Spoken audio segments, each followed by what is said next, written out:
En esta ocasión estudiaremos el oído. El oído tiene la función de formar el órgano de la audición, así como también va a ser el órgano para guardar el balance, es decir, es importante para el equilibrio. Es decir, que lleva fibras aferentes, somáticas especiales a través del octavo nervio craneal, que sabemos que es el vestíbulo coclear. Tradicionalmente el oído lo podemos dividir en tres partes. Entonces, las partes del oído, vamos a tener el oído externo, que es la porción más lateral y que está formado por la oreja o el pabellón auricular y el conducto auditivo externo. Tenemos el oído medio, que es propiamente la caja timpánica, con el tímpano y los huesecillos del oído, el martillo, yunque y estribo. Y por último tenemos el oído interno, que es donde se van a encontrar propiamente los elementos receptores, ¿sí?, tanto para el equilibrio como para la audición. Ya veremos que está formado por un laberinto óseo, y dentro de este laberinto óseo se encuentra el laberinto membranoso. Si empezamos con el oído externo, vamos a estudiar lo que sería el pabellón auricular o la oreja. La oreja es una estructura principalmente cartilaginosa, pero en su extremo inferior carece de cartílago, que es el lóbulo. El lóbulo de la oreja es la única porción que carece de cartílago. Este pabellón auricular va a presentar relieves. En la periferia presenta lo que sería el hélix, y concentramente a este se encuentra el antihélix. Ese sería el antihélix. Este antihélix hacia arriba presenta sus ramas, ¿sí?, que limitan una pequeña fosita, que sería la fosa triangular, antes llamada fosa escafoidea. Aquí a veces puede presentar un pequeño tubérculo, que es el tubérculo de Darwin. El antihélix hacia abajo va a presentar un pequeño pliegue que recibe el nombre de antitrago. Y por delante del antitrago se encuentra otro pliegue mayor, que es el trago. Vamos a observar que concéntricamente al antihélix se encuentra una depresión grande, que es la concha. Y en el fondo de la concha se localiza el inicio del conducto auditivo externo, sería el orificio del conducto auditivo externo. La función de la oreja es captar el sonido que viene del exterior para llevarlo al conducto auditivo externo. La oreja tiene irrigación por ramas de la carótida externa, como sería la arteria temporal superficial, que pasa aquí por delante del trago, así como ramos colaterales de la carótida externa, como sería la arteria auricular posterior y la arteria occipital. Son las arterias que están irrigando a la oreja. La oreja tiene inervación muy abundante. En su porción anterior, aquí lo esquematizamos, aquí su porción anterior y superior, está inervada por el nervio auriculotemporal. Este nervio auriculotemporal es rama del nervio mandibular, es decir, la rama 5-3 del trigémino, ese nervio auriculotemporal. Mientras que el resto del pabellón auricular, esta porción posterior, superior e inferior, va a estar inervada por ramos del plexo cervical, como aquí en la porción inferior sería el nervio auricular mayor, mientras que aquí en la porción posterior superior va a ser el nervio occipital menor. Aquí estaría el occipital menor. La inervación de la oreja. También intervienen en la inervación de la oreja, ¿sí?, ramitos que vienen del nervio vago, así como también del nervio facial. Entonces, en esta zona sobre todo lo que sería la concha, está inervado por el vago y el nervio facial. Si continuamos con el oído externo, decíamos que tenemos el conducto auditivo externo.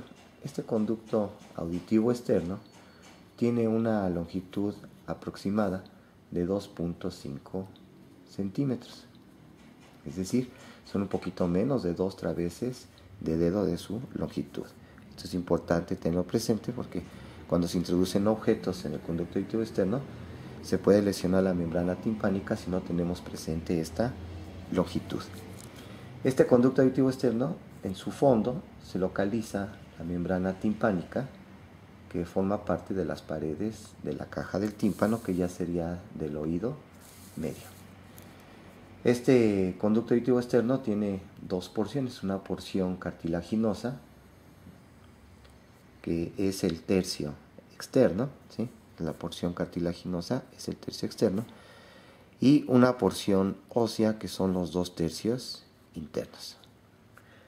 La dirección de este conducto auditivo externo no es lineal. Observamos que, sobre todo en su porción cartilaginosa, que es la porción externa, el tercio externo, se va dirigiendo, ¿sí?, medialmente y ligeramente hacia arriba, mientras que la porción ósea se va a dirigir hacia adelante y ligeramente hacia abajo. Por eso, cuando queremos hacer la exploración del conducto auditivo externo para observar en su fondo a la membrana timpánica con el otoscopio, el médico debe jalar al pabellón auricular hacia arriba, hacia atrás y ligeramente hacia afuera para poder alinear este conducto auditivo externo al jalar hacia arriba, atrás, ¿sí?, y ligeramente lateralmente o hacia afuera el conducto auditivo externo, y poder observar con el otoscopio, ¿sí?, en el fondo la membrana timpánica. Las paredes de este conducto auditivo externo tienen una piel, ¿sí?, muy delgada, ¿sí?, y que presenta glándulas productoras de el cerumen. Estas son las glándulas ceruminosas. Presenta glándulas ceruminosas. Este cerumen es importante para evitar la entrada de sustancias extrañas al conducto auditivo externo, como serían insectos, ¿sí?, polvo, y por otro lado también presenta, ¿sí?, folículos pilosos con pelo, este conducto auditivo externo. Su irrigación es también por ramos de la carótida externa, la misma arteria temporal superficial, y su inervación también es abundante, ¿sí? Su inervación del conducto auditivo externo va a estar dada también por el nervio aurículo temporal, que lo habíamos mencionado, rama mandibular, de la rama mandibular del trigémino, entonces el aurículo temporal, y sobre todo en lo que sería en su cara anterior y superior, su parte anterior y superior está por el nervio aurículo temporal. Pero también tiene inervación a través del nervio vago, ¿sí?, el mismo nervio facial, que los veíamos que están inervando aquí esta porción de la concha, así como también parte del nervio glosofaríngeo. Entonces son todos los nervios que van a estar dando inervación a lo que es al conducto auditivo externo, ¿sí? Bien. Si vamos ahora a lo que sería al oído interno, el oído medio decíamos que está formado principalmente por la caja del tímpano. Entonces tenemos aquí la caja del tímpano, que es una pequeña cajita que va a estar profundamente al oído externo y va a estar lateral a lo que sería el oído interno, que estudiaremos posteriormente. Esta caja del tímpano lo podríamos comparar con lo que sería un cubo muy irregular, ¿sí?, de tal manera que la porción de esta cajita que está a nivel del tímpano, ¿sí?, es propiamente lo que se denominaría, ¿sí?, la porción timpánica, ¿sí?, de esta caja del tímpano, su porción timpánica, y la porción que queda por arriba de la membrana timpánica sería el receso epitimpánico. Este es el receso epitimpánico y esta es la porción timpánica de la caja del tímpano. Esta porción timpánica de la caja del tímpano va a estar en relación con la membrana timpánica. Entonces, el primer elemento que vamos a ver del oído medio sería la membrana timpánica. La membrana timpánica la puedo observar, decíamos, al realizar una otoscopía. Entonces, esta membrana timpánica tiene la característica que va a estar ligeramente inclinada hacia afuera, ¿sí? ligeramente hacia afuera y también hacia adelante. Entonces se inclina hacia afuera y ligeramente orientada hacia adelante, formando con el piso del conducto auditivo externo un promedio de un ángulo de 55 grados. Entonces se inclina hacia afuera y ligeramente hacia adelante. La periferia de la membrana timpánica se va a fijar, ¿sí?, al hueso temporal a través de un pequeño anillo fibrocartilaginoso. Aquí en la periferia encontramos un anillo fibrocartilaginoso que está fijando la membrana timpánica al hueso temporal cartilaginoso. Esta membrana timpánica va a hacer, ¿sí?, ligeramente una convexidad hacia medialmente, es decir, es cóncava hacia afuera, no es plana, sino que es ligeramente convexa. Y el centro de esta convexidad recibe el nombre de ombligo de la membrana timpánica. A esta membrana timpánica se le estudia en 3 capas. Tiene una capa superficial que va hacia el conducto auditivo externo, que es una capa cutánea, y una capa profunda que está hacia la caja timpánica, que es la capa mucosa. Y entre las dos tiene su capa fibrosa. Esta capa fibrosa se dispone con fibras circulares concéntricas y también radiales concéntricas, esta capa fibrosa. Esta capa fibrosa hacia el extremo superior o polo superior de la membrana timpánica está ausente. Entonces, mientras que aquí sí tiene capa fibrosa esta membrana timpánica, en forma de radial concéntrica y circular concéntrica también, es lo que recibe el nombre de pars flácida. La pars flácida, que es un sitio común de ruptura de la membrana timpánica. La pars flácida de la membrana timpánica. A esta capa fibrosa también se va a fijar lo que sería el mango del martillo. Entonces, si observamos la membrana timpánica del oído derecho, en una otoscopia, esto es anterior, esto es posterior, aquí estaría el ombligo. Por transluz se puede observar, ¿sí?, el mango del martillo que se está fijando a la capa fibrosa de la membrana timpánica. A trasluz se observa que este mango del martillo se va dirigiendo hacia arriba y ligeramente hacia adelante, y que en su base, cerca de su cuello, presenta el proceso, ya vemos que presenta su proceso lateral, ¿sí? Este proceso lateral es donde se van a fijar 2 pequeños ligamentos, un ligamento malleolar anterior y un ligamento malleolar posterior, que van aquí a fijarse al anillo fibrocartilaginosa de la membrana timpánica. Entonces, estos ligamentos malleolares, el malleolar anterior y el malleolar posterior, que se fijan aquí al proceso lateral del martillo, van a limitar la pars flácida, que es la que carece de la capa fibrosa de la membrana timpánica. La membrana timpánica tiene un color gris aperlado, y cuando se manda la luz a través del conducto auditivo externo, decíamos traccionando el conducto a la oreja hacia arriba, atrás y ligeramente lateralmente, se puede observar que al mandar la luz, ¿sí?, se ve a trasluz, decíamos, el mango del martillo, y siguiendo el eje del mango del martillo y después trazando una perpendicular a este eje, pasando por el ombligo de la membrana timpánica, que es la porción más cóncava, ¿sí?, de la membrana timpánica cóncava hacia afuera, se puede dividir en 4 cuadrantes. Y en este cuadrante, que sería el cuadrante antero inferior, que sería más o menos en las manecillas, en un reloj sería a las 5, ¿sí?, se observa lo que sería el triángulo luminoso, que es un reflejo normal que se forma en este sitio, y que cuando existe un proceso inflamatorio de la membrana timpánica que provoca pérdida de esta concavidad hacia afuera de la membrana timpánica, se pierde este triángulo luminoso, que es lo que nos está hablando de una patología de este de esta membrana timpánica.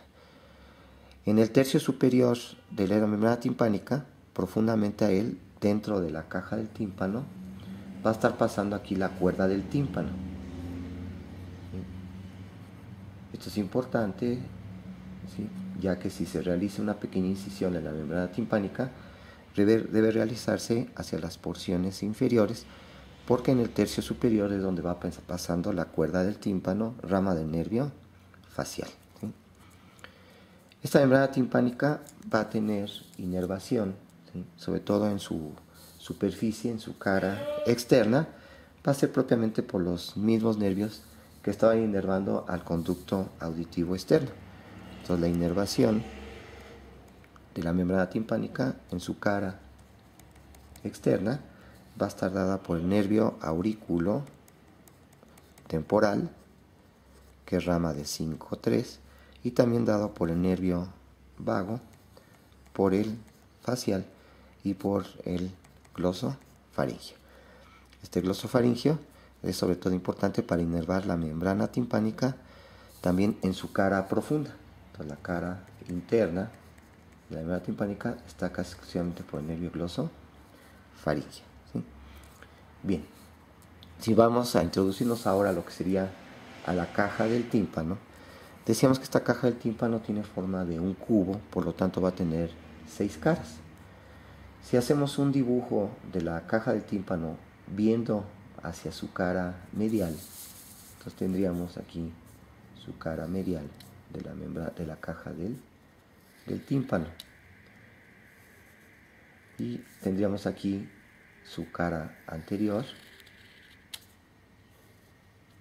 y aquí su cara posterior de la caja del tímpano. Aquí abajo tendríamos el piso y aquí arriba el techo de la caja del tímpano. Es como si estuviéramos observando la caja del tímpano del lado derecho. Entonces esto va a ser la porción anterior y esta es la porción posterior.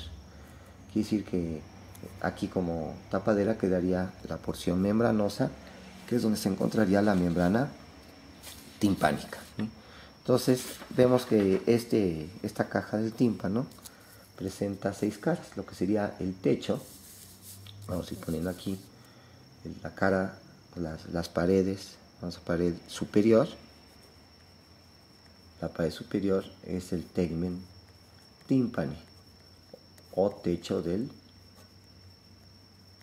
tímpano, ¿sí?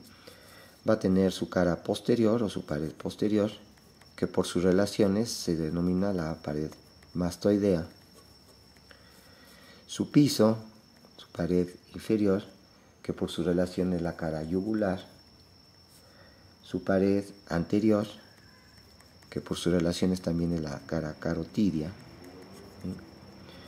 La cara lateral, decíamos, que se relaciona con la membrana timpánica, por eso se denomina la cara membranosa. Y una cara medial, que se relaciona con el oído interno, por eso recibe el nombre de la arteria, la pared laberíntica, ¿sí?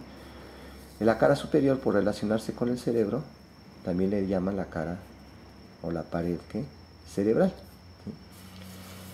Si empezamos con el techo o el tegmen tímpani, se va a estar relacionando con la cara o la pared anterior del peñasco, y es una membrana ósea muy delgadita que se va a estar relacionando con las meninges y con el lóbulo temporal.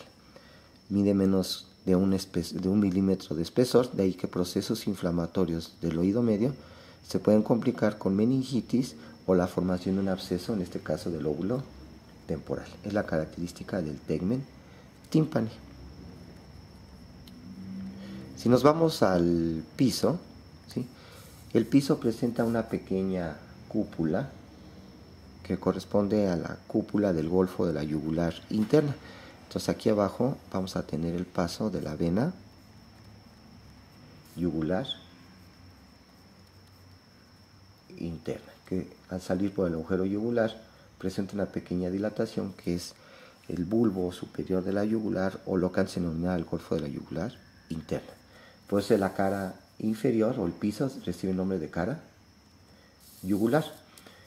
En esta cara yugular o cara venosa de la caja del tímpano se encuentra el paso, ¿sí?, del nervio glosofaringio que va a formar el plexo timpánico. Entonces aquí se va a formar el plexo timpánico, que son ramas del nervio glosofaringio, que decimos que es el que va a dar la sensibilidad al oído, ¿sí?, medio. Bien. Este plexo timpánico va a dar un ramito que va a salir por la pared anterior de la caja del tímpano, que es el nervio petroso, ¿sí?, menor. Entonces el nervio petroso menor es rama del plexo timpánico.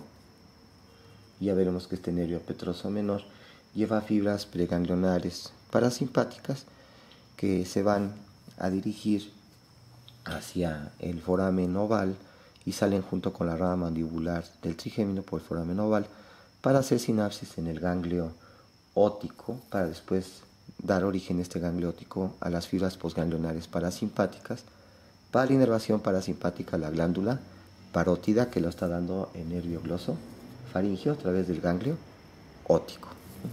Entonces, los elementos que encontramos en el piso o en la cara yugular de la caja del tímpano.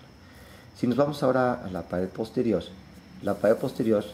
decíamos que es la pared mastoidea porque se relaciona con la mastoides. Aquí atrás estaría la mastoides, ¿sí?, con las celdillas mastoides. Entonces, esta pared posterior, en su porción superior, presenta un orificio, que es el aditus del antro mastoideo.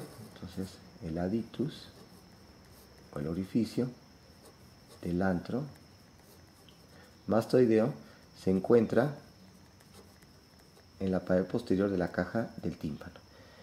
Este aditus del antro mastoideo va a desembocar en esta pequeña dilatación, cavidad, que es el antro mastoideo, a donde van a desembocar las celdillas mastoideas. De esa forma se está aireando las celdillas mastoideas de aire que tiene la caja del tímpano, que ya veremos que esta caja del tímpano está siendo aireada por la tuba faringo-timpánica o la tuba auditiva. Entonces, pues la cara mastoidea. De ahí que un proceso inflamatorio del oído medio, una otitis media, ya sea aguda o crónica, se puede complicar con una mastoiditis, y ahí, si persiste la infección, sería una osteomielitis aquí del hueso temporal en su porción mastoidea.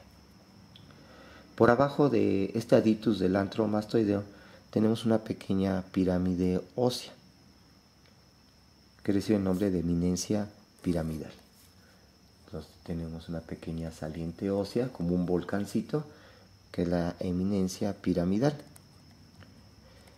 En el interior de esta eminencia piramidal se encuentra un músculo muy pequeñito, que es el músculo del estribo o músculo estapedio. Entonces aquí se encuentra en su interior el músculo del estribo o el músculo estapedio, que está inervado por el nervio facial y que se va a ir a insertar dirigiéndose ligeramente medial y hacia adelante. Se va a insertar a lo que sería al estribo o al estapedio, que son, ya veremos que son parte de los huesecillos de la caja del tímpano. Esta cara mastoidea, ¿sí?, se relaciona con el paso del nervio facial. Ya veremos que el nervio facial va pasando aquí en la pared posterior de la caja del tímpano para después dirigirse hacia abajo, ¿sí?, medialmente a la mastoides y salir por el agujero estilo mastoideo. Entonces este nervio facial, cuando va pasando aquí por la cara posterior, le da un ramito, decíamos, al músculo estapedio o músculo del estribo, y también da origen a lo que sería a la cuerda del tímpano. Aquí vamos a poner, ¿sí?, el origen de la cuerda del tímpano, que se va a dirigir hacia arriba y hacia adelante para salir por la cara anterior de la caja del tímpano, decíamos, relacionándose con el tercio superior de la caja de la membrana timpánica, en el receso, lo que sería la porción timpánica de la caja del tímpano.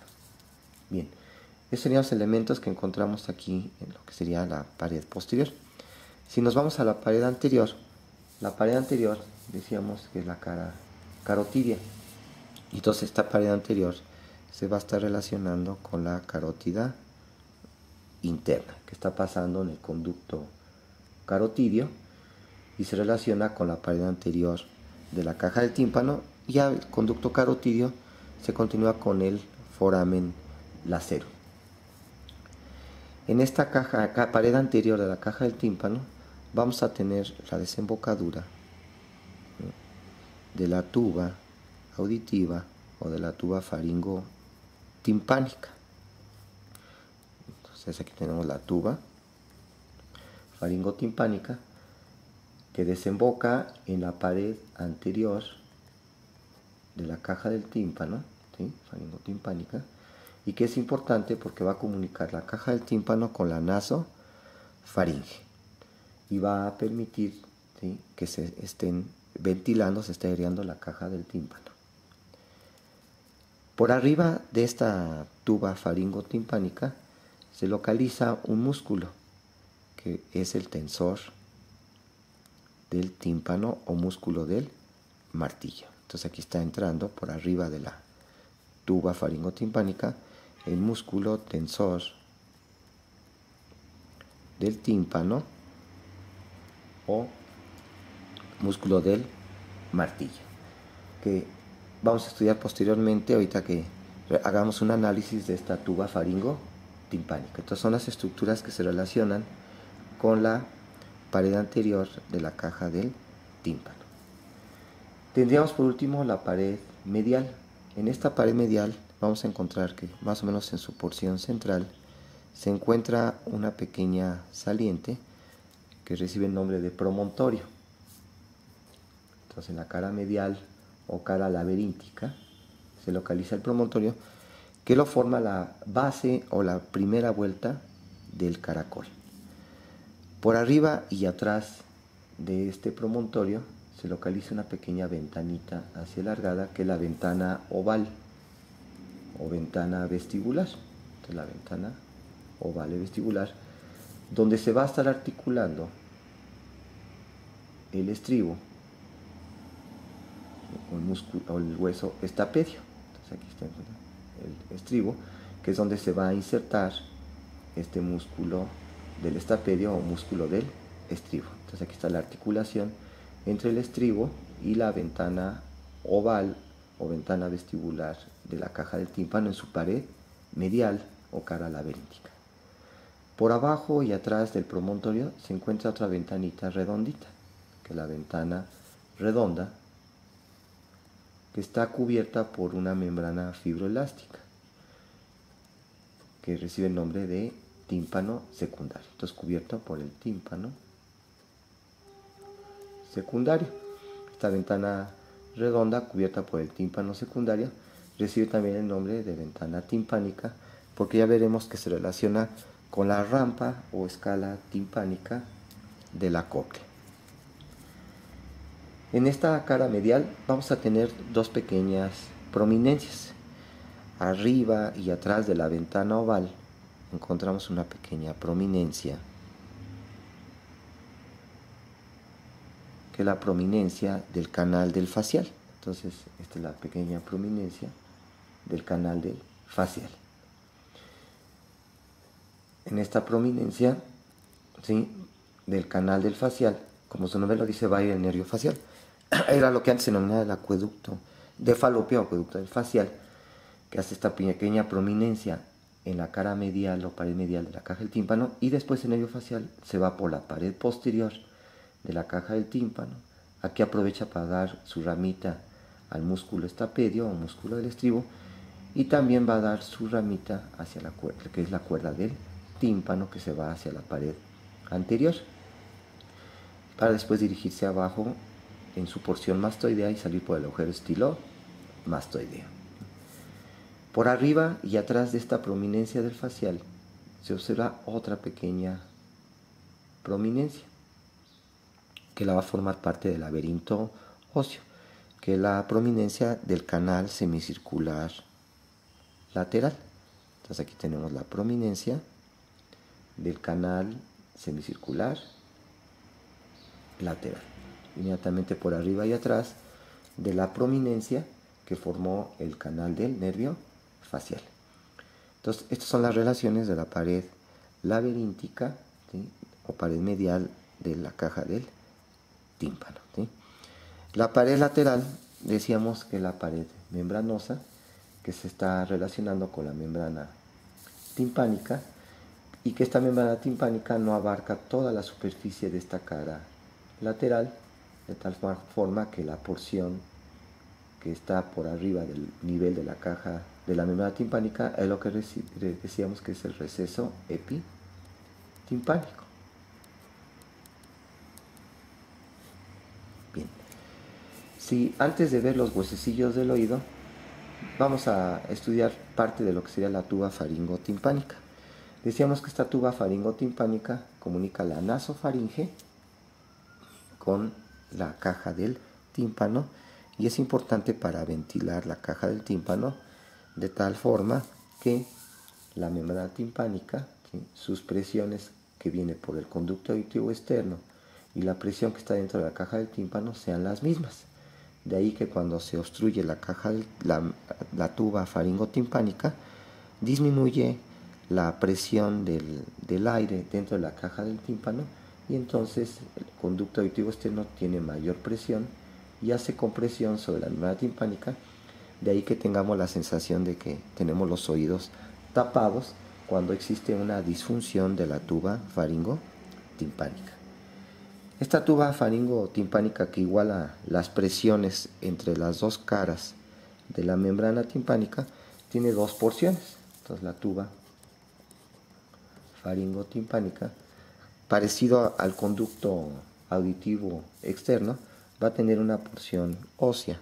Entonces tiene una parte ósea, que es la porción que está en relación con la caja del tímpano, en la porción más lateral, y es el tercio, es un solo tercio que está cerca del oído medio, a la caja del tímpano, y tiene una porción cartilaginosa. Esta porción cartilaginosa sería los dos tercios que están cerca de lo que sería la nasofaringe. Entonces está cerca de la nasofaringe la porción cartilaginosa. Si vemos una vista superior de la caja del tímpano, esquemáticamente, aquí vamos a poner que si fuera la membrana timpánica, esta es lateral, aquí viene el conducto auditivo externo, y aquí está la cajita del tímpano. Aquí está su pared posterior y aquí está su pared anterior. Y decíamos que en su pared anterior va a estar desembocando la tuba faringotimpánica. Entonces, esquemáticamente aquí pondríamos la tuba faringotimpánica, que se va dirigiendo medialmente hacia la línea media y ligeramente hacia abajo y adelante. Entonces lleva una dirección medial hacia abajo y hacia adelante, para desembocar en las paredes laterales de la nasofaringe, que estaría la nasofaringe, vamos a poner del otro lado la otra tuba, ¿sí?, auditiva, y la nasofaringe comunicándose con las cavidades nasales a través de las cuanas.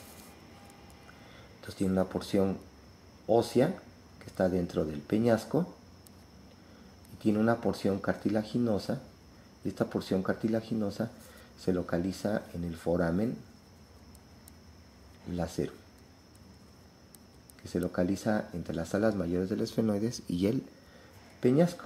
Entonces la porción cartilaginosa. También comentábamos que por arriba de esta tuba faringotimpánica se localiza el músculo tensor del tímpano o músculo del martillo. Entonces por arriba de ella se encuentra aquí el músculo del martillo, y este músculo del martillo se va a estar insertando en las alas mayores del esfenoides y también en la porción cartilaginosa, ¿sí?, de la tuba faringotimpánica. Va dirigiéndose por arriba de la tuba faringotimpánica para llegar a la caja del tímpano y de ahí hacer una reflexión hacia afuera para llegarse a insertar al martillo, en lo que sería el mango del martillo. Es el tensor del tímpano. Este músculo tensor del tímpano, como deriva del primer arco faríngeo, está inervado por la rama mandibular del trigémino. Decíamos que en relación con la pared posterior de la caja timpánica se encontraba esta pequeña eminencia piramidal que en su interior se encuentra el músculo estapedio. Entonces en esta vista superior pondríamos aquí esta pequeña eminencia piramidal y dentro de la eminencia piramidal el músculo estapedio que se va a insertar al estribo y que este músculo estapedio o músculo del estribo, como deriva del segundo arco faríngeo, va a estar inervado por el nervio facial. Entonces, tanto el tensor del tímpano como el músculo estapedio se contraen cuando llega un estímulo sonoro muy intenso que hace que vibre la membrana timpánica.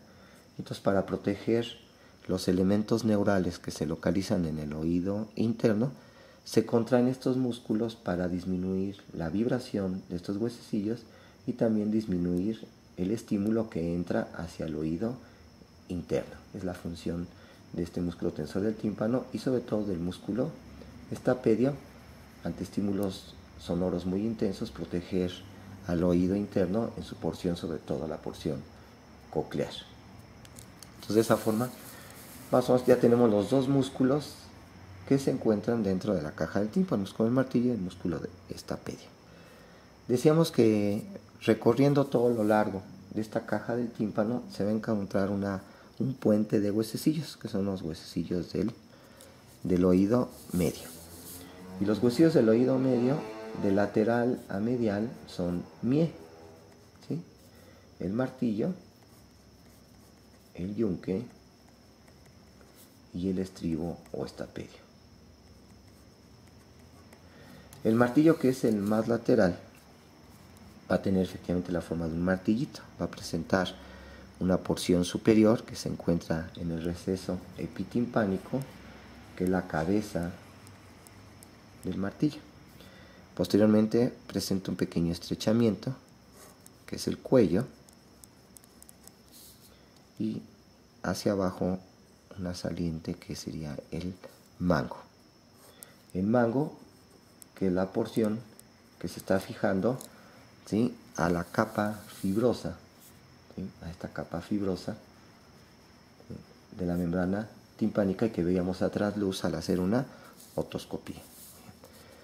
Aquí a nivel de la cabeza presenta lo que sería unas salientes, presenta una pequeña saliente hacia afuera, que es el proceso anterior, proceso lateral, y uno hacia adelante, que es el proceso anterior, que sería como las cuñas del martillito. Entonces el proceso lateral y un proceso anterior, que serían las cuñas del martillo, ¿sí? El proceso aquí anterior se inserta un pequeño ligamento, ¿sí?, que lo va a fijar allí a la pared anterior de la caja del tímpano, y el proceso lateral, que es donde se insertan estos ligamentos malleolar anterior y el malleolar posterior, que decíamos limitan la pars flácida a la membrana timpánica.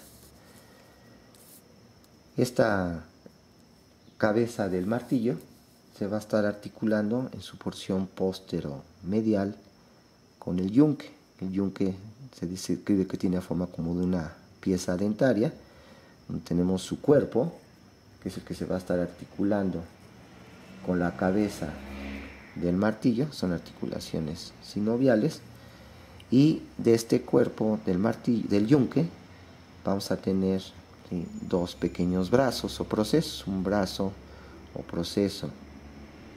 Tenemos un proceso corto, que es el superior, ¿sí?, y hacia abajo un proceso más largo, ¿sí?, el proceso inferior, ¿sí? Entonces brazo largo,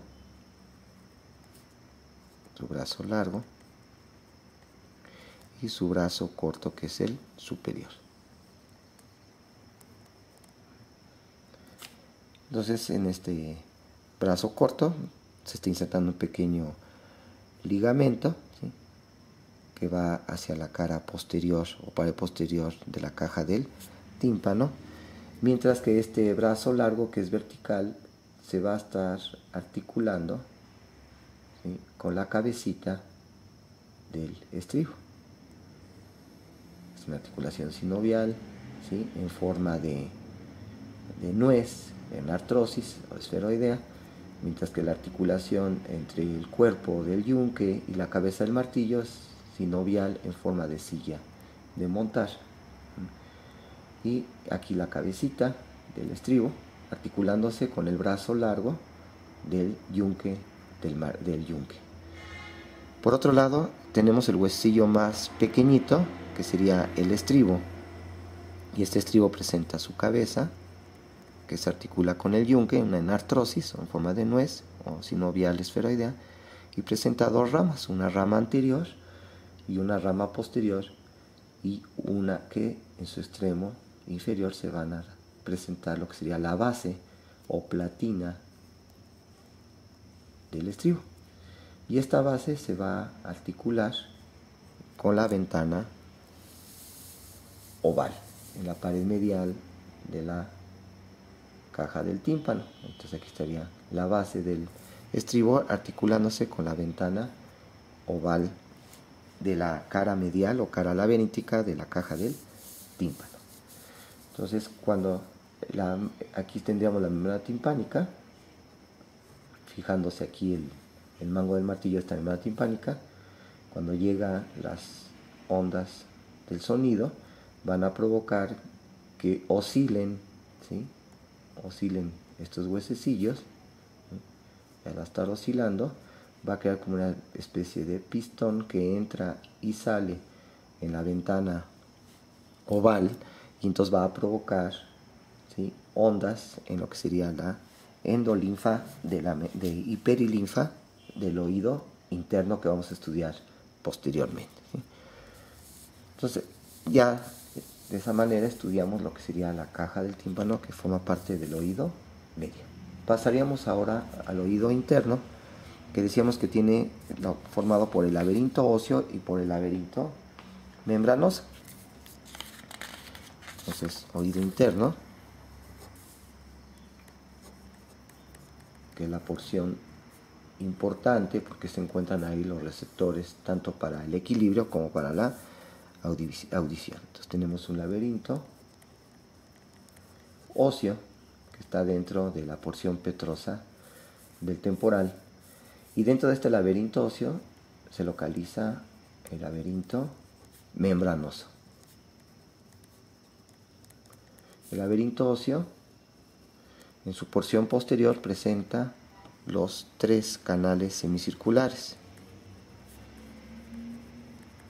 3 canales semicirculares, que son el anterior, ¿sí?, el lateral y el posterior, ¿sí?, lateral y anterior. Por delante de los canales semicirculares se encuentra una pequeña cavidad que es el vestíbulo, y por delante del vestíbulo el caracol o cóclea. Dentro del laberinto óseo se encuentra el laberinto membranoso. Entonces, este laberinto membranoso está formado por los conductos semicirculares, que también son 3, conductos semicirculares membranosos, que se van a encontrar dentro de los canales semicirculares. Tenemos el utrículo y el sáculo, que se localizan dentro del vestíbulo del laberinto óseo, y por último tenemos el conducto coclear, que se va a encontrar en el interior del caracol o de la cóclea. Si comparamos esto con lo que sería una pecera, tenemos aquí una pecera, ¿sí?, de esta en forma de esferita, ¿sí?, la esfera, propiamente la cristal de la pecera, sería el laberinto óseo, ¿sí?, y esta pecera tiene agua, ¿sí?, y vamos a introducir un globo dentro de esta pecera. Aquí está el globo. Aquí amarramos el globo y este globo lo llenamos también de agua. Entonces el globo representaría el laberinto membranoso. El líquido que queda entre el laberinto óseo, que serían las paredes de la pecera, y el laberinto membranoso, que sería el globo, este líquido recibe el nombre de perilinfa. La perilinfa sería el líquido de la pecera que queda entre las paredes de la pecera y el globo. Mientras que el líquido que metimos dentro del globo, es decir, dentro del laberinto membranoso, recibe el nombre de la endolinfa.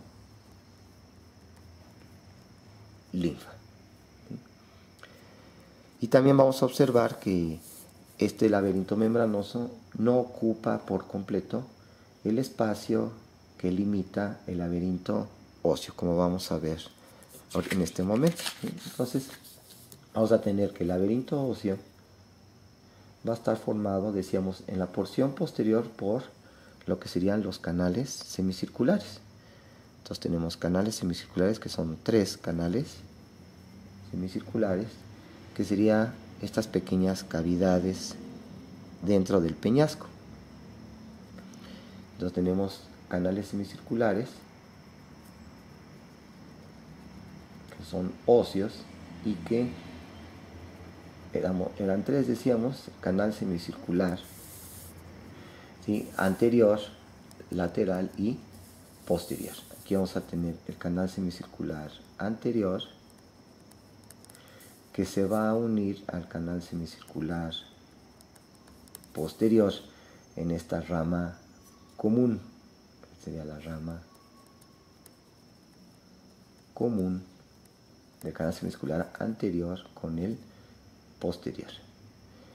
Y vamos a tener que en cada uno de sus extremos estos canales semicirculares presentan unas dilataciones, que son las ampollas. Entonces, en uno de sus extremos los canales semicirculares presentan las ampollas. Y por otro lado tendríamos aquí, en un sentido horizontal, tendríamos el canal semicircular lateral. Entonces vamos a representarlo en esta zona con su pequeña ampolla. Este sería el canal semicircular lateral. Y estos canales semicirculares van a estar desembocando en una cavidad hacia adelante, que es el vestíbulo. Entonces están desembocando en lo que sería el vestíbulo. Entonces el vestíbulo es una pequeña cavidad elipsoidea que forma parte, decíamos, del laberinto óseo, y que en su cara póstero superior presenta 5 orificios, que son las desembocaduras de los canales semicirculares. Y son 5 porque se está uniendo en uno de sus extremos el canal semicircular anterior y el posterior en lo que decíamos la rama común. Por eso solamente se observan 5 orificios de desembocadura de estos canales semicirculares. El vestíbulo tiene la característica que hacia adelante se va a continuar con lo que sería el caracol. Entonces aquí tendríamos lo que sería el caracol, que se va a localizar en la porción, ¿sí?, anterior e inferior del vestíbulo.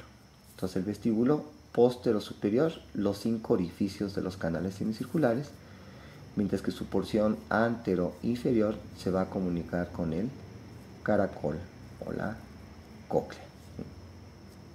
Bien, esas serían las características de este laberinto óseo. Decíamos que dentro del laberinto óseo se encuentra el laberinto membranoso. Entonces el laberinto membranoso lo vamos a poner con línea entrecortada, ¿sí?, y este vestíbulo, decíamos que en su interior se encuentra el utrículo y el sáculo del laberinto membranoso. Entonces tendríamos aquí atrás lo que sería el utrículo, ¿sí?,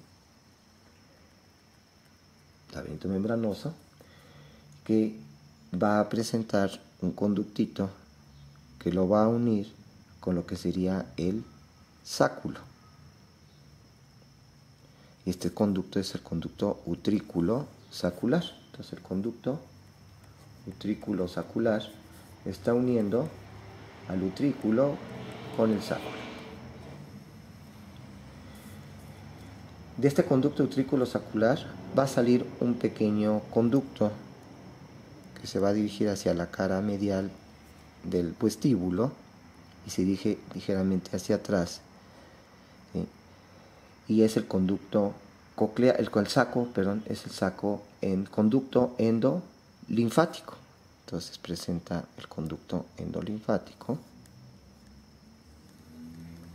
que sale del conducto utrículo sacular y que se dirige a la pared medial del vestíbulo, y que este conducto endolinfático, ¿sí?, que va dentro de lo que sería esta parte del acueducto vestibular, es decir, el vestíbulo presenta un pequeño canalito que es el acueducto vestibular, y que en este acueducto vestibular se mete la porción membranosa, que es el conducto endolinfático, que termina en una pequeña dilatación, que es sí es el saco endolinfático. Entonces el saco endolinfático con el conducto endolinfático son parte del laberinto membranoso, que se encuentran dentro en una pequeña porción del laberinto óseo, que es el acueducto vestibular. Entonces el laberinto óseo sería el acueducto vestibular porque sale de la pared medial del vestíbulo, ¿sí? Este saco endolinfático se relaciona con la pared posterior del peñasco y se dice que es donde se realiza la absorción del líquido endolinfático, que ya decíamos que la endolinfa se localiza dentro del laberinto membranoso. Lo que comentábamos aquí en nuestra pecera, lo que está dentro del globito es la endolinfa, y entonces esta endolinfa se está absorbiendo aquí en el saco endolinfático, que se relaciona aquí con la dura madre, en la cara posterior del peñasco. Bien. Estos son los dos elementos del laberinto membranoso que se localizan dentro del vestíbulo, decíamos el utrículo y el sáculo. Por otro lado, dentro de los canales semicirculares se encuentran los tres conductos semicirculares. Entonces estos conductos semicirculares están dentro, ¿sí?, de los canales semicirculares, y aquí van, ¿sí?, con su ampolla, pero ahora tenemos los denominados conductos semicirculares. Aquí en la porción membranosa se dice que ocupan más o menos 1/3 de la luz de los canales semicirculares. Aquí sería la unión en la rama común y aquí desembocando en el utrículo, ¿sí? Aquí vendría el otro canal semicircular, el posterior, que forma su ampolla y después desembocando en el utrículo. Y aquí tendríamos el canal semicircular, que decíamos el lateral, y aquí dentro del canal semicircular, el conducto semicircular, ¿sí?, y que va a desembocar también aquí en el utrículo. Entonces este es el utrículo y este es el sáculo, unidos por el conducto utrículo sacular, de donde también sale el conducto endolinfático y que termina en el saco endolinfático. El sáculo se va a comunicar con el otro elemento del laberinto membranoso que mencionamos, que es el conducto coclear, que está dentro de la cóclea o el caracol. Entonces aquí tendríamos el conducto coclear, que se une al sáculo a través de este pequeño conducto, que es el conducto de reunión, o el ductus reuniens, es el conducto de reunión, antes llamado de Hensen, ¿sí? Este es el conducto de reunión, que se va a unir aquí al conducto coclear. Entonces el conducto coclear, ¿sí?, que se inicia aquí una especie de fondo de saco, aquí un pequeño fondo de saco inicial, se va a dirigir hacia el interior de la cóclea. Esta cóclea, que es el laberinto óseo, tiene más o menos la longitud de 2 vueltas y media hasta 2 vueltas 3/4, ¿sí? Y que se dice que tiene forma de una pirámide o de un cono con base inferior y vértice superior. Entonces aquí vendría el conducto coclear, y que al llegar al vértice del caracol termina en otro fondo de saco. Aquí tenía el fondo de saco inicial y este es su fondo de saco terminal del conducto coclear dentro del caracol.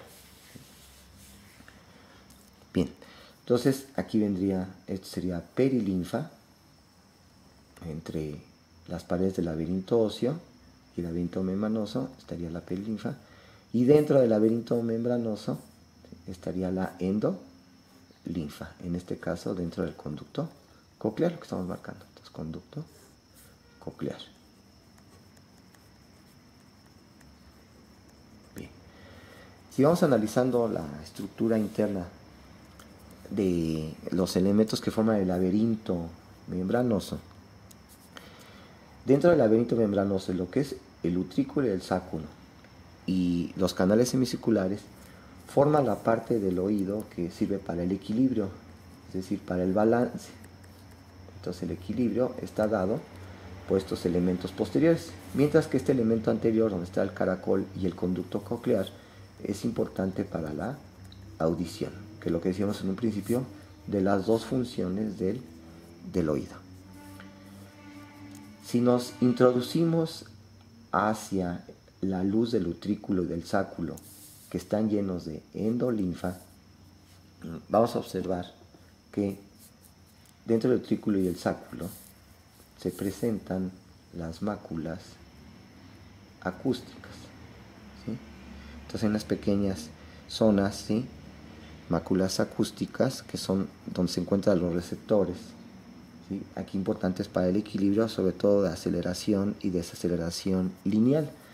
Entonces, dentro del utrículo y el sáculo se encuentran las máculas. Entonces, estas máculas, si vemos la pared del utrículo y del sáculo, tenemos aquí lo que serían células de sostén y que están sosteniendo a las pequeñas células ciliadas, ¿sí?, y que se encuentra aquí una sustancia gelatinosa, un gel, que es una sustancia amorfa, y que dentro de esa sustancia amorfa se encuentran, ¿sí?, unas piedritas de carbonato de calcio, que son los otolitos o estatogonias. Entonces aquí están los otolitos, y esto sería la estructura de la mácula del utrículo y del sáculo. Tiene células ciliadas, y estas células ciliadas, sus cilios se encuentran dentro de este gel, que se denomina sustancia amorfa, y dentro de esta sustancia amorfa se encuentran unas piedritas de carbonato de calcio, que son los otolitos, y que se van a desplazar de acuerdo a la fuerza de gravedad. Estas células ciliadas están siendo inervadas, ¿sí?, por los nervios maculares, que vienen, ¿sí?, de las neuronas que van a formar el ganglio vestibular, antes llamado ganglio de Scarpa. Entonces, estas máculas, su función es la de dar la aceleración y desaceleración en dirección lineal. Entonces, si vamos en un automóvil, al desplazarse el automóvil, al arrancar el automóvil, tenemos la sensación de que nos vamos hacia atrás. Este es debido a que los otolitos, ¿sí?, por su inercia a ser desplazados, ¿sí?, se quedan, es como tener una cubeta con agua, y esa cubeta le ponemos unas canicas o unas piedritas. Si esa cubeta la desplazamos bruscamente hacia adelante, ¿sí?, las caniquitas tienden a quedarse hacia atrás, ¿sí?, por su inercia a ser movilizadas. Entonces estas piedritas serían los otolitos, y el agua sería la endolinfa, y propiamente la cubeta sería el laberinto membranoso con el laberinto óseo. Entonces, por la inercia a ser desplazadas las piedritas, por eso tenemos la sensación de que nos vamos hacia atrás. Pero en el momento que estamos desplazando esto hacia adelante y lo detenemos bruscamente, al detenerlo bruscamente, ¿sí?, la inercia que tienen las piedritas de seguir la dirección del movimiento, ¿sí?, tiene la sensación, las piedritas se van hacia adelante, en este caso los otolitos. Entonces, cuando se para bruscamente el automóvil, tenemos la sensación de que nos vamos ahora hacia adelante y no hacia atrás, como fue cuando arrancó el automóvil. Esto es debido a la inercia que todavía tienen las piedritas por la dirección que seguía el automóvil. Bien, esta aceleración y desaceleración lineal puede ser en sentido horizontal o en sentido vertical, y nos los da el utrículo y el sáculo, ¿sí?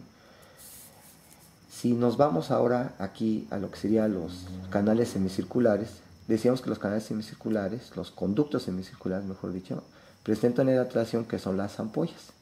Entonces, si nos metemos a las ampollas de estas porciones membranosas de los conductos semicirculares, estas ampollas tienen la característica que presentan una cresta, que es la cresta ampollar, que tiene células de sostén y células ciliadas. Y esta cresta ampollar, que está dentro del laberinto membranoso, las células ciliadas están peinadas por una sustancia amorfa, que es una cúpula, ¿sí?, y que esta cúpula se va a estar desplazando de acuerdo a la corriente de la endolinfa, ¿sí?, ya sea en forma que la corriente sea ámpulo-peta, es decir, que se dirige a la ampolla, o ámpulo-fuga, es decir, que se aleja.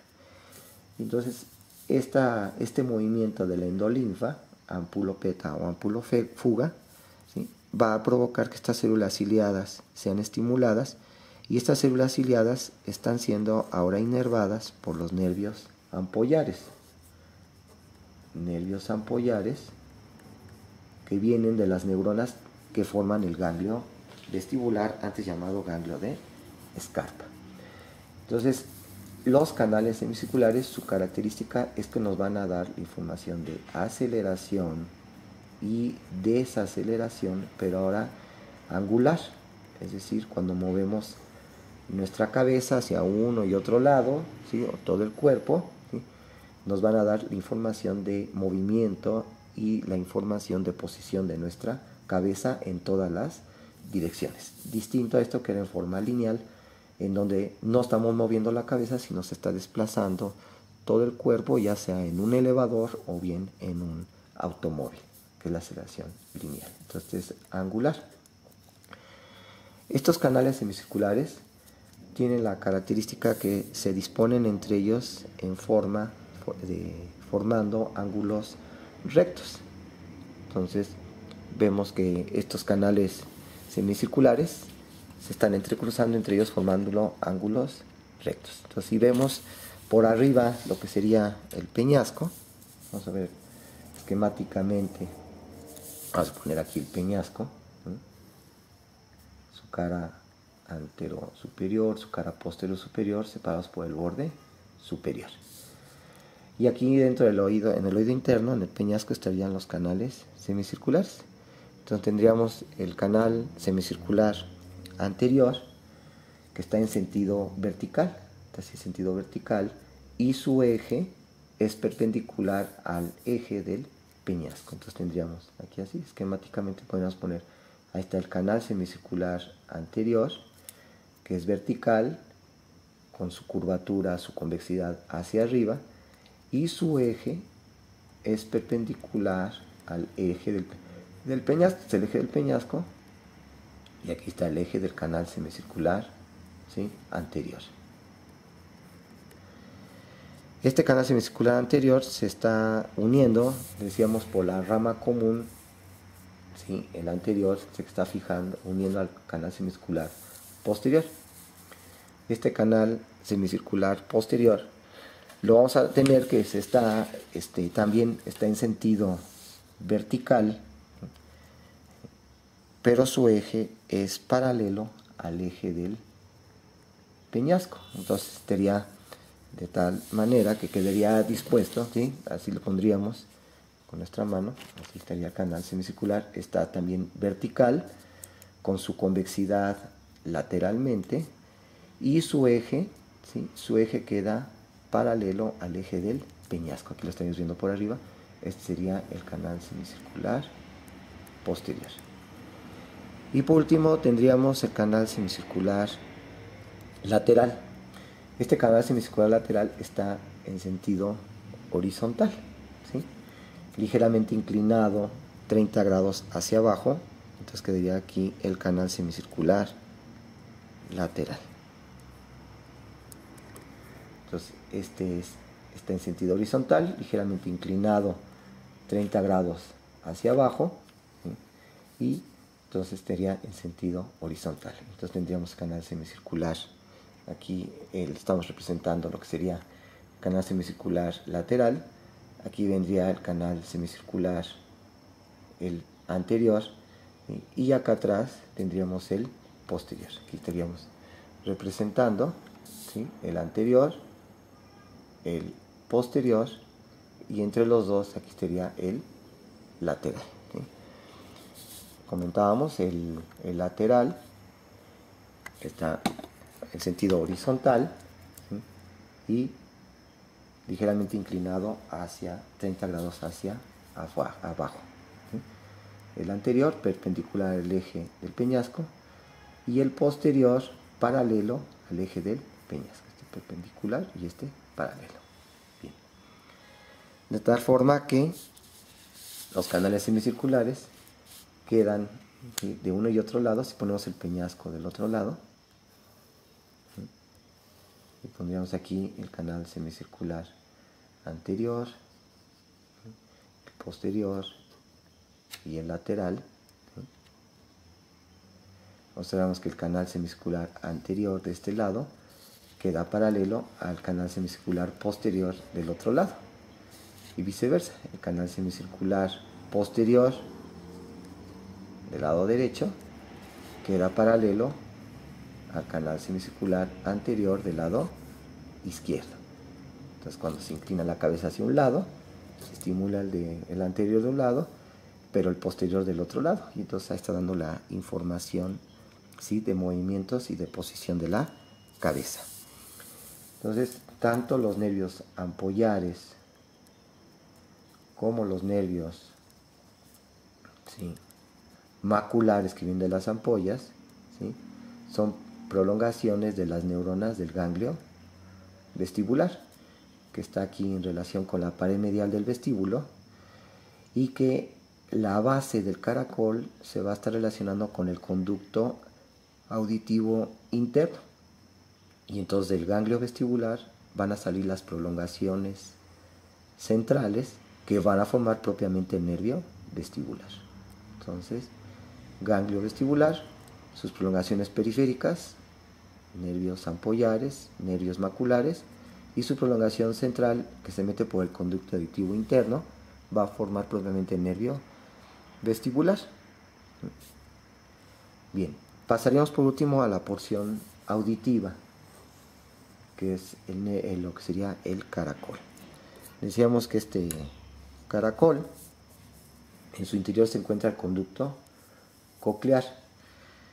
Este caracol, su base está en relación con el conducto auditivo interno y está dirigido hacia atrás y medialmente, mientras que el vértice, ¿sí?, está dirigido hacia adelante, ¿sí?, y lateralmente.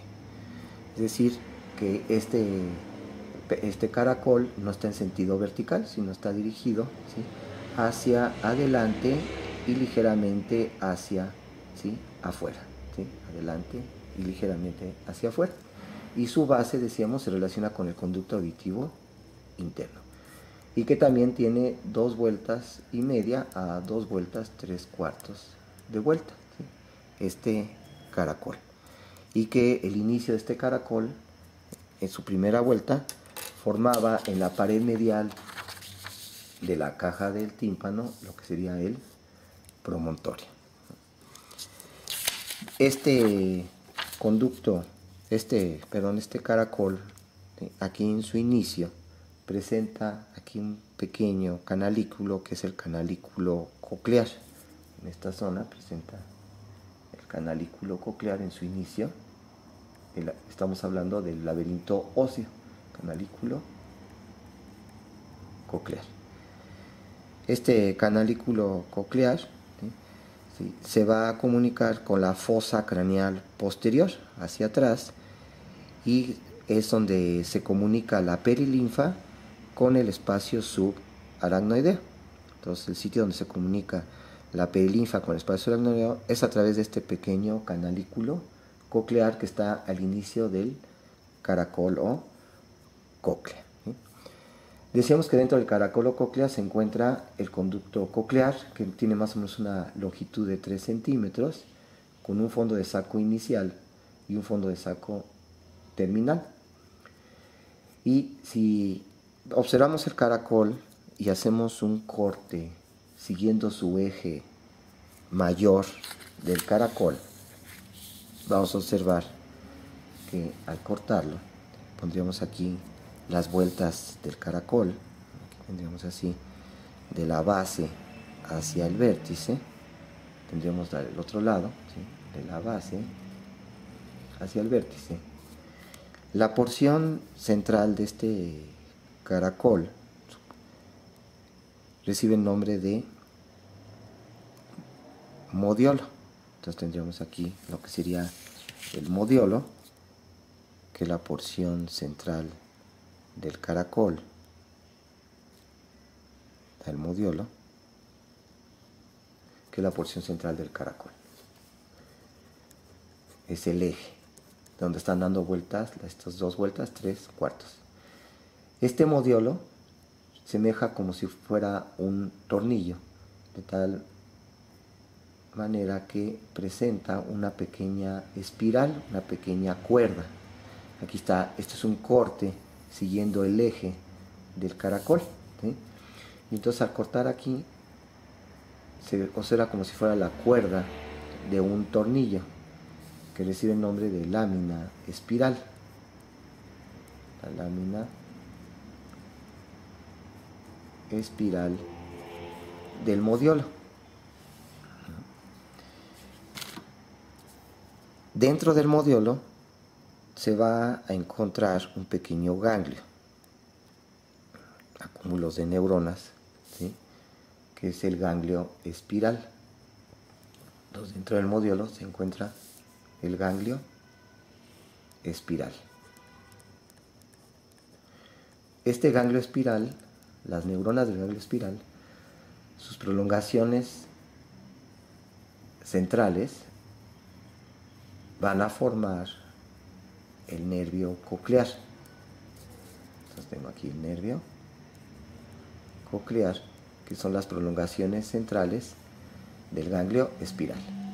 Y que este nervio coclear va a salir por la base del caracol para dirigirse al conducto auditivo interno y ya formar la otra porción del nervio vestíbulo coclear, es decir, del octavo nervio craneal, ¿sí?, al unirse con la rama vestibular que decíamos que venía del ganglio vestibular.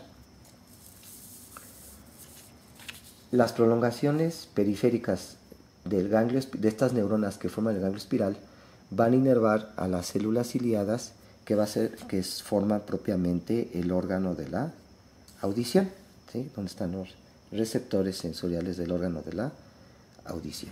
Entonces vamos a tener que en la lámina espiral se va a estar fijando lo que sería el conducto coclear, que es de la porción membranosa. Entonces aquí tenemos las vueltas del caracol cortadas, ¿sí?, y en lo que sería la lámina espiral se está fijando, ¿sí?, lo que es el conducto coclear. Entonces aquí tenemos conducto coclear, que tiene forma de un triángulo cuyo vértice se está fijando a la lámina espiral. Y lo que está haciendo este conducto coclear es dividir al caracol, que es parte del laberinto membranoso, óseo, perdón, lo está dividiendo en una rampa o escala, ¿sí? Una superior, que es la rampa vestibular, y una inferior, que es la rampa timpánica. Entonces, por arriba del conducto coclear se encuentra lo que sería la rampa o escala vestibular, y por abajo la rampa o escala timpánica. Aquí tendríamos casi probablemente aquí donde termina el conducto coclear, ya está en mano, y aquí las rampas timpánica y vestibular, y uniéndose en la lámina espiral el conducto coclear, ¿sí? Y la rampa timpánica vestibular y la rampa timpánica hacia abajo. Si hacemos un acercamiento de esta zona, de aquí de estas rampas, aquí antes, conducto coclear, su fondo de saco inicial y fondo de saco ¿qué? Terminal. Decíamos, por arriba del conducto coclear, aquí estaría la rampa o la escala vestibular. Se llama escala vestibular porque se comunica con el vestíbulo.